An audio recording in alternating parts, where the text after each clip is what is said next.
Biografi dan keteladanan Abu Dzar Al-Ghifari.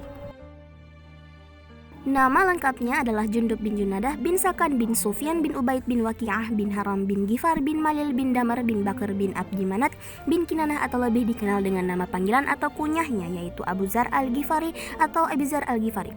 Tidak diketahui pasti kapan Abu Dzar lahir. Sejarah hanya mencatat ia lahir dan tinggal dekat jalur kafilah Mekah Syria. Abu Dzar yang dibesarkan di tengah-tengah keluarga perampok, tetapi ia dan pengikutnya hanya merampok orang kaya dan hasil rampokannya dibagikan kepada fakir miskin. Kerusakan dan derita korban yang disebabkan oleh aksinya kemudian menjadi titik balik jalanan hidupnya. Ia insaf dan berhenti dari aksi jahatnya. Bahkan tak saja ia menyesali segala perbuatan jahatnya itu, tapi juga mengajak rekan-rekannya mengikuti jejaknya. Tindakannya itu menimbulkan amarah besar. Ia memaksanya meninggalkan tanah kelahirannya bersama ibu dan saudara lelakinya. Abu Dzar kemudian hijrah ke Najd. Keteladanan dari Abu Dzar Al-Ghifari. Masuk Islam. Mendengar datangnya agama Islam, Abu Dzar pun berpikir tentang agama baru ini. Saat itu, ajaran Nabi Muhammad ini telah mulai mengguncang kota Makkah dan membangkitkan gelombang kemarahan di seluruh jazirah Arab. Abu Dzar yang telah lama merindukan kebenaran langsung tertarik kepada Rasulullah dan ingin bertemu dengan Nabi Shallallahu Alaihi Wasallam. Ia pergi ke Mekah dan sekali-kali mengunjungi Ka'bah, seperti yang diharapkan sejak lama. Abu Dzar berkesempatan bertemu dengan Nabi, dan pada saat itulah ia memeluk agama Islam dan kemudian menjadi salah seorang pejuang paling gigih dan berani. Menjadi sahabat Nabi.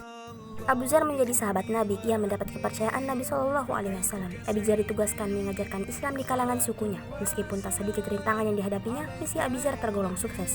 Bukan hanya ibu dan saudara-saudaranya, hampir seluruh sukunya yang suka merampok berhasil diislamkan. Itu pula yang mencatatkan dirinya sebagai salah seorang penyiar Islam fase pertama dan terkemuka. Menjadi pelayan duafa dan pengurus penguasa.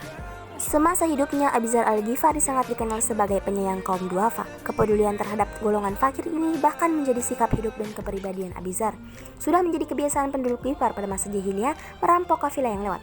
Abu Dzar sendiri ketika belum masuk Islam kerap kali merampok orang-orang kaya, namun hasilnya dibagi-bagikan kepada kaum duafa. Kebiasaan itu berhenti begitu menyatakan diri masuk agama terakhir ini.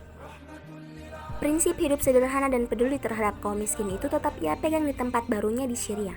Namun di tempat baru ini ia menyaksikan Gubernur Muawiyah hidup bermewah-mewahan. Ia malahan memusatkan kekuasaannya dengan bantuan kelas yang mendapat hak istimewa. Dan dengan itu mereka telah menumpuk harta secara besar-besaran. Ajaran egaliter Abu Dzar membangkitkan massa melawan penguasa dan kaum borjuis itu. Keteguhan prinsipnya itu membuat Abu Dzar sebagai duri dalam daging bagi penguasa setempat.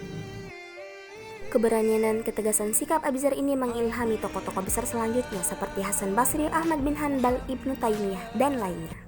Terima kasih telah menonton. Saya Habibah pamit undur diri. Wassalamualaikum warahmatullahi wabarakatuh.